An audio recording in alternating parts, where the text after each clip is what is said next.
Hi there, welcome to episode 2 of Shaky Hand, Steady Heart. It's been a lot of activity since I last talked to all of you, and thank you so much for your love and support. For those of you who have shared my channel and liked it and subscribed and all the things that the kids do these days. I'm trying my best. I have a lot to share. This is going to be long format, and I apologize because I know you're all very busy, very busy. I'm exhausted, and my glam crew was booked today, so they didn't get to do my hair and makeup. I don't have a glam crew. It was a joke. Sorry, I have to find the humor in all of the mess. So, where to begin? This is long format, like I said, so feel free to pause and do laundry or do life. I'm trying not to edit these. I'm trying to just kind of roll through them with the punches that life gives. So yesterday I met with my neurosurgeon for the first time. My neurosurgeon is the one who will be doing my deep brain stimulation surgery. It's a long road getting to that point of yesterday's meeting, and I will share that in another post separately when I have the ability to. It's just sharing what I've shared so far. What I'm sharing now it's hard, and it's all the YouTubers who are very successful make it look so easy, but when you are trying to truly connect, and I'm sure they are too, I'm not saying they are not, it's hard. It's really hard, especially when you have all the chaos at home that I do, all the chaos and love and support that I do. So today is not about my journey to being diagnosed with Parkinson's. Today is my journey to having my first appointment with my neurosurgeon. And Dr. Mark Burnett out of Baylor Scott and White. Well, that's where he practices. He's got a neurosurgery of Austin or Texas or something. I'm sorry, Dr. Burnett, I will figure that out.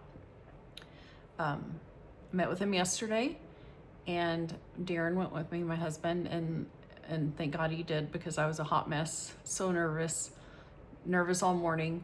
Because, no, you don't know this, but I had a rough road leading up to my diagnosis. Many years of wondering what was wrong with me, and having an experience with a neurologist. Sorry, there's somebody trying to come in the house. There's going to be kids interrupting. My initial experience with a neurologist. Oh, they're the dogs. Okay. I'm dog sitting for my mom, so this is it. Okay. Want to say hi? All right, here's Willow. She's the constant needy one, and her sister's here, Maisie. Hey, hi guys. Okay, Maisie. Y'all gotta go somewhere else. Please. No, I'm doing something you don't understand. Sorry about that. Going back, I was super nervous because doctors make me nervous because I haven't always had great experiences with them. Experiences that have set me back years in my search for my diagnosis. So anyway, I need to speed this up because y'all are very busy and I'm a hot mess as always.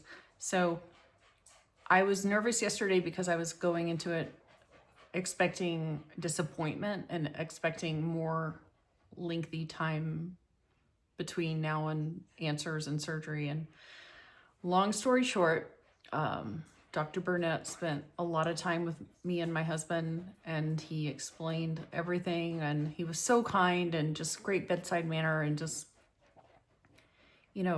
actually treated me like I was a person, which is hard to find sometimes in medicine. And after he explained everything to me about the surgery, which I will go into in just a few moments, he's like, do you have any questions? And I was basically said, I'm ready to do it. I said, the only thing I don't know about deep brain stimulation surgery is how to do it. And everyone laughed because it was hilarious. But no, he said, all right, hang tight and I'll have my scheduler, my surgery scheduler come in to talk to you. And I was like, do we need to follow you? He's like, no, she'll be right in, which was mind blowing because somebody else is coming in. Hey baby, I'm doing my YouTube video. So please don't scream. So anyway, a few minutes later, she came in. She scheduled 3 or 4 appointments with me, including my surgery, which is going to be May 6th for deep brain stimulation. And it was an incredible experience, and I think something that I'd been hoping for from the beginning, but also just never expected, you know, especially from a neurosurgeon's office. But highly recommend. And I need to be more interesting than I am right now because I'm feeling a lot of deep feels, and I'm struggling with focusing on a lot of things right now, especially just life in general, other than just what's happening in my brain. So I do, if you have a few more minutes, I'm still in long format. I'm playing with a rubber band on my hand, so if you're wondering what's going on. So deep brain stimulation surgery is advancing literally by the month. And my doctor, Dr. Burnett, has recently started doing smaller, and forgive, I'm not a medical professional, forgive these terms, smaller drill holes into the skull, which are almost what I would refer to as like a pinpoint drill hole versus the, I don't know, maybe a 1/2 inch diameter, radius diameter, math, where they had to place plastic capsules on top of the skull where they had drilled. So anyway, the good part about it is that the surgery, the skull drilling part of the surgery, which will be on both sides of my skull, will be minimal holes.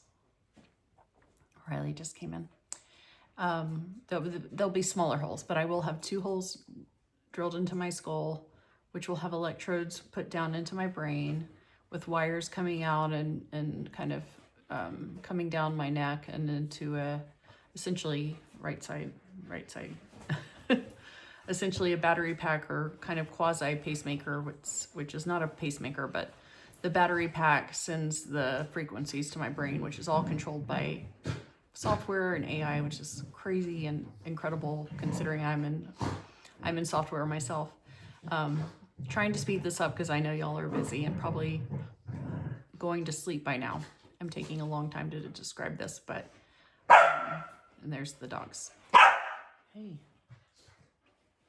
I wish they knew English. I have several appointments leading up to my surgery on May 6th. I have to have, this is awesome. Thank you, Riley. I have to have a very detailed imaging of my brain via MRI, and I've had a few of MRI brain scans recently, but this one that they are going to actually use for the surgery itself to map where to put the electrodes so they can miss all the blood vessels and the stuff that makes me who I am. I'm going to be under anesthesia for that because they need me to be super still. So that date is pending. On April 29th, I'm going to have 4 screws put into my skull, about like he said he tried to do it behind the hairline, here and here and here. And those will essentially be sent off for imaging for a 3D print of something called like a star, or I don't actually know the medical term, but it's a device during surgery they'll put onto my head and attach to the screws in my head, which will help very precise mapping of the electrodes being put in. And it saves a lot of time for the surgeons and a lot of trigonometry, just because that's a fun word. But lots of steps. I also have to have a pre-op evaluation, which is essentially a physical, and I will nail that because I'm super in shape. It's also a joke. No, I do work out very regularly at Orange Theory. And there's one other appointment. I can't remember what it is, but lots leading up to May 6th. I do plan to take some time off work prior to the surgery, primarily for mental health, because I've been kind of a hot mess recently. Always a hot mess, but I just realized I forgot to put the microphone on.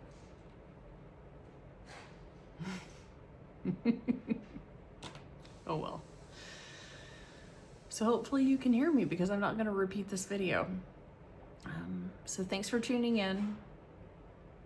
My next video should be, I think, about the road to my diagnosis, which is another long story. I'm going to try to keep this shorter in the future, because I know everyone's busy. And cheers, God bless. Thanks for tuning in to Shaky Hands, Steady Heart.